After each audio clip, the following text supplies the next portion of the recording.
কথা বলছি সারানোর জন্য আয়োজন করুন, এসব হাটের জন্য আমি আয়োজন করি। আচ্ছা, শুনে চলে এসেছিলাম। কিন্তু আমি আয়ুর্বেদিক ট্রিটমেন্ট করি, যেহেতু আমি এর মধ্যে জড়িত আছি, করি এবং আমি ঠিকঠাকই আছি, কোনো প্রবলেম নেই। তো আমি ওইভাবে কিন্তু এটা কিন্তু দীর্ঘদিন ধরে আমি কিন্তু এটা খাই।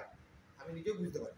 আগে আমার এরকম হতো যে আমি ধরুন আমি কিছুদিন আগে বা জানুয়ারি মাসে আমি দার্জিলিং বেড়াতে গেছিলাম এবং দার্জিলিং বেড়াতে থেকে আমি যতটা উঁচু পাহাড়ে পায়ে হেঁটে ওঠা যায় আমি ততটাই উপরে উঠেছি উইদাউট এনি শ্বাসকষ্ট বুঝলি।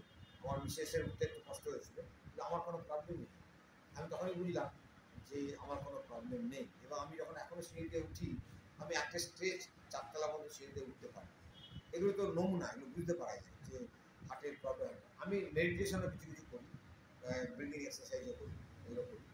তো সেজন্য হার্টের সুরক্ষা, হার্টটাকে সুরক্ষা করার জন্য, সুরক্ষিত করার জন্য আমাদের কাছে যা যা প্রসেস আছে সেই প্রসেসগুলো আমরা যদি মেনটেন করি তাহলে কিন্তু আমরা রোগী না হয়েও আর রোগী হবে না।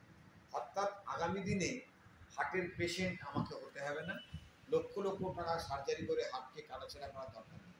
কারণ আপনি যখনই একটা সার্জারিতে পৌঁছবেন এটা আপনি বুঝেই গেলেন যে আপনি কিন্তু উইক হয়ে গেলেন, মেন্টালি আর ফিজিক্যালি উইক হয়ে গেলেন।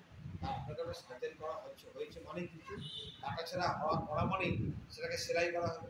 তাহলে একটা জিনিসকে যখন সেলাই করবেন তখন সেটা কোনো সংকুচিত হয়, মাথায় রাখবেন সেটা। যে আপনি যদি কোনো কাপড়কে যখন পরে সেলাই করেন তখন কী হয়, যে জায়গাটাতে সেলাই ছিল তারপরে আপনি সেলাইটা করছেন কাপড়টা কিন্তু সাইজ থেকে ছোটো হয়ে যায়, সেলাই করা মানেই ছোটো হয়ে যায়। তো এটা কিন্তু ন্যাচারাল একটা ঘটনা।